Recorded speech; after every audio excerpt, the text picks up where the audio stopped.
ജനുവരി 18 വ്യാഴാഴ്ച. മാർക്കോസ് 3:7-12 വരെ വാക്യങ്ങൾ.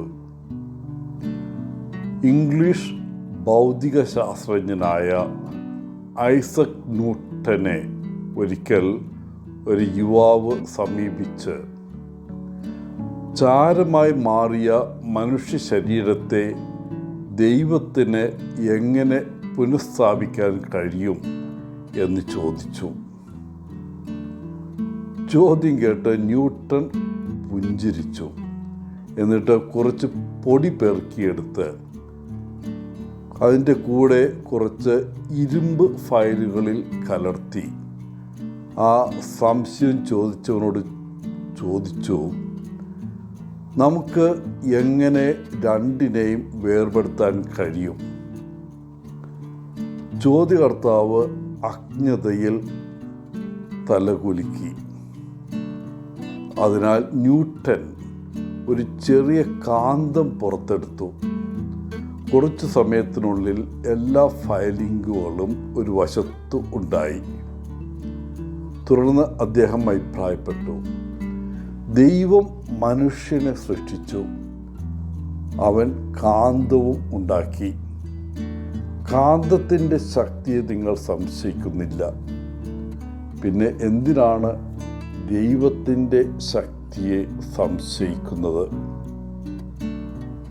ഇന്നത്തെ സുവിശേഷത്തിൽ വിവിധ രോഗങ്ങളുള്ള പലരെയും യേശു സുഖപ്പെടുത്തുന്നത് നാം കാണുന്നു.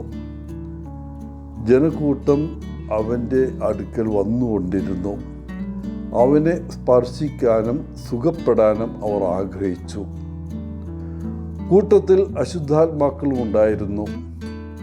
ഈ അശുദ്ധാത്മാക്കൾ യേശുവിനെ കണ്ടപ്പോൾ അവൻ്റെ മുമ്പിൽ വീണ്, നീ ദൈവപുത്രൻ എന്ന് നിലവിളിച്ചു.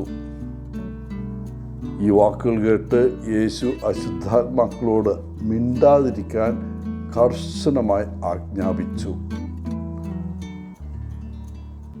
പഴയ നിയമത്തിൽ ദൈവപുത്രൻ എന്ന പേര് സാധാരണയായി ദൈവത്തോട് പ്രത്യേകിച്ച് അടുത്തിരിക്കുന്നൊരു വ്യക്തിയെ പരാമർശിക്കാനാണ് ഉപയോഗിച്ചിരുന്നത്. ദൈവവുമായുള്ള ഐക്യത്തിലായിരുന്നതിനാൽ യേശുവിനെ ദൈവപുത്രൻ എന്ന് വിശേഷിപ്പിച്ചിരിക്കണം. ഈ സുവിശേഷത്തിലെ ഭൂതങ്ങൾ ഉടൻ തന്നെ യേശുവിനെയും അവൻ്റെ വിശുദ്ധിയെയും തിരിച്ചറിഞ്ഞു.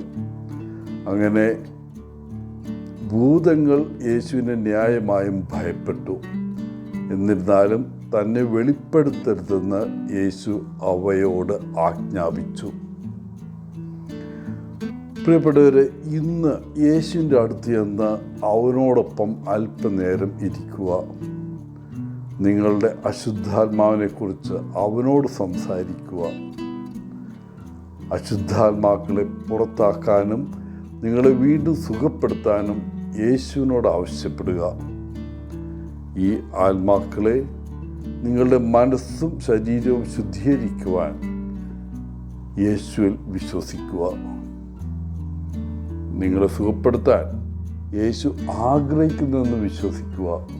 അവൻ തീർച്ചയായും നിങ്ങളെ സുഖപ്പെടുത്തും. എല്ലാവർക്കും നല്ല ഒരു ദിനം ആശംസിച്ചുകൊണ്ട് ഒത്തിരി സ്നേഹത്തോടെ പോളച്ചൻ CSSR ഫ്രം കേരള.